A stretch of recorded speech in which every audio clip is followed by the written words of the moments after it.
ഭരണങ്ങാനത്തൊന്നും വരുന്നല്ലേ? ഇത്രയും വൈകിയപ്പോ നിങ്ങളിനി ഇന്ന് എത്തുകയില്ലെന്ന് കരുതിയത്. അതെയോ? ധ്യാനം കൂടാൻ വന്ന ബാക്കി സിസ്റ്റേഴ്സ് എല്ലാം 6 മണിക്ക് മുമ്പ് തന്നെ എത്തി. ട്രെയിൻ ലേറ്റ് ആയി പോയതുകൊണ്ട് വൈകി പോയതാ. നിങ്ങൾ ആഹാരം വല്ലതും കഴിച്ചതാണോ? ഒന്നും കഴിച്ചില്ല. കുടൽ കത്തിക്കരിയുന്ന വിശപ്പാണ്. എന്നാൽ ഡൈനിങ് ഹാളിലേക്ക് പോയിക്കോളൂ. നിൽക്കൂ. എന്തീ കർച്ചിക്ക് മൂക്കിൽ തന്നെ വെച്ചിരിക്കുന്നത്? ഞങ്ങൾക്ക് നല്ല ജലദോഷ. നല്ല പനി. 110 ഡിഗ്രി വീതമുണ്ട്. അതെയോ? എന്നാ ഇനി ഒന്നും കഴിക്കണ്ട, റെസ്റ്റ് എടുത്തോളൂ. ഡേ, റൂം നമ്പർ 34ലേക്ക് വെക്കോളൂ. പനി അല്പം കുറഞ്ഞിട്ടുണ്ട്.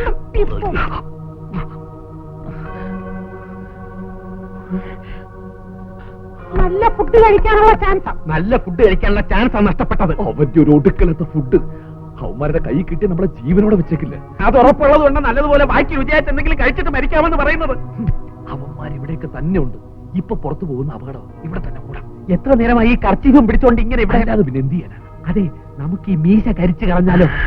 ചേട്ടനെ ആ തന്നെ താനങ്ങ് കരിച്ചോണ്ടാ മതി. ഈ മൊന്തയില് മീശ ഉള്ളതും ഇല്ലാത്തൊക്കെ കണക്കാം. പിന്നെ കിടന്നുറങ്ങാൻ നോക്ക്.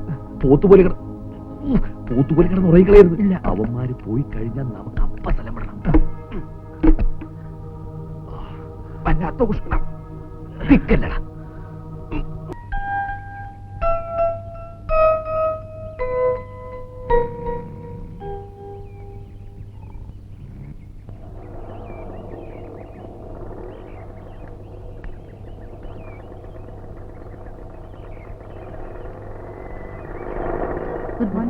Good morning. നിങ്ങൾ എവിടെ നിന്ന് വരിക? ഭരണങ്ങാനത്തുനിന്നും വരിക. ഇന്നലെ വരാൻ പറ്റിയില്ല. ഭരണങ്ങാനത്ത് വന്നോ? അപ്പൊ രാത്രി വന്നവരോ? അവിടുന്ന് വേറെ ആരും വന്നിട്ടില്ല മദർ. ശരി, വരൂ, ഞാൻ കാണിച്ചു തരാം.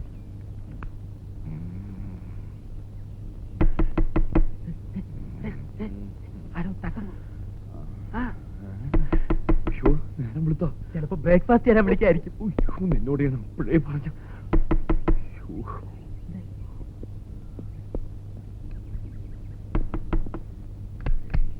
നിങ്ങൾ ഭരണങ്ങാനത്ത് നിന്നാണോ വരുന്നത്? അല്ല.